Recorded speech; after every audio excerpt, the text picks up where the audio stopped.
Thank you. I do acknowledge the traditional owners of the land on which we meet and pay tribute to their history, their culture, and their ongoing struggles for justice. And to our shame, we know they remain so many.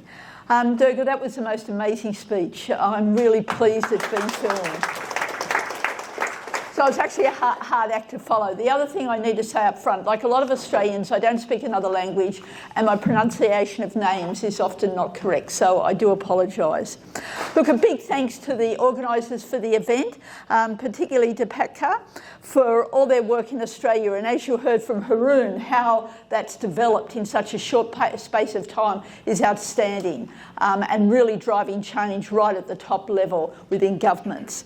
And I also acknowledge that we're fortunate today to be here with councillors Susan Selvin, Suzi Benjamin, who I've known for a long time, and Emmanuel Selvaja. And congratulations, I understand you've just been elected, so that's really good news. And also thanks to Asiya Veeramani and Arul Mali for their work in the feminist space. And I know there's many other women and supported by many people doing that work also.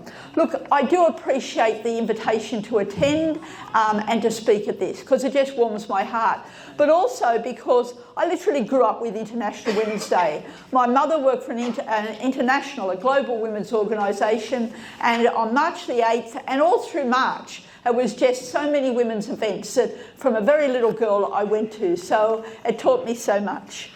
My appreciation is not just because this event here today celebrates International Women's Day.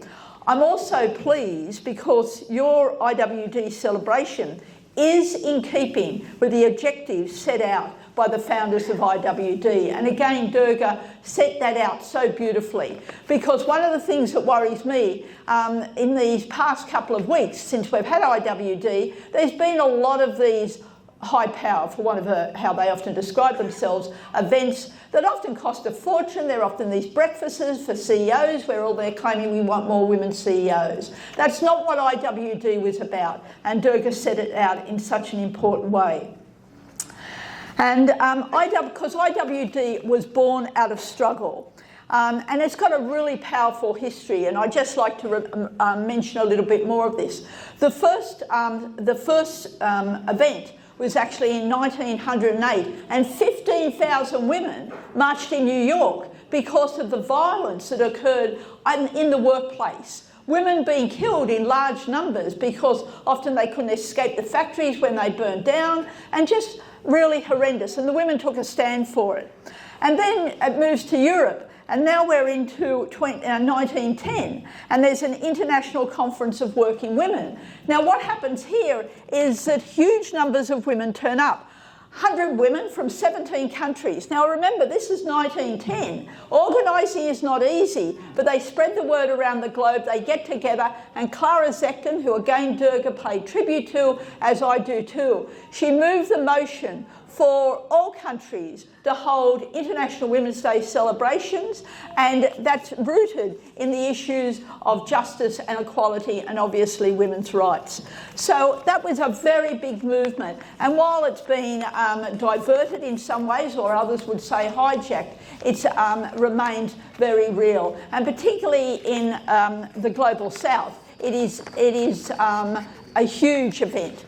I must admit the marches here have got much smaller. I would like to just mention a little bit about how it's been handled in Australia. In the 50s and 60s, there was very little going on in Australia in a big way for women. But there were some organisations, one of them being the Union of Australian Women, who continued to stand up. Another one called New Housewives. But they weren't allowed to go on the street, and even with a placard. So what they did, and they were really courageous, because it was like just not the done thing. Australia was really conservative then. You've heard about the White Australia policy. They would write the slogan on an apron and wear the apron. And the police had really difficulties. How do you stop them wearing their aprons? And they would walk around a circle, put out their media releases, and have events for what they were campaigning for. So I think if our forebears who kicked off International Women's Day in the early years of the 20th century were here today, they would feel right at home. and they would be most enthusiastic to meet with people challenging the caste system and celebrating leaders like Periyar, who gave us decades of leadership calling for the eradication of caste and for women's rights and self-respect. Periyar's work holds great significance for 21st century feminism, which is grappling with its relevance in numerous global campaigns. While many feminists address the women's question within the context of the existing nation state, Periyar in his writings recognised that the state and the family, along with caste-based hierarchies, religious traditions and superstition, can be part of oppressive institutions that restrict women in all aspects of their personal and public lives. Like how Periyar set that out, it was absolutely revolutionary. And I do think that Periyar's booklet, Women Enslaved, written in 1942, like phenomenal, should be on the reading list of all women's study courses, particularly in Western universities. Now, I understand that some people have been confronted by Periyar's freedom-based discourse that went beyond freedom from patriarchy and advocated for sexual freedom.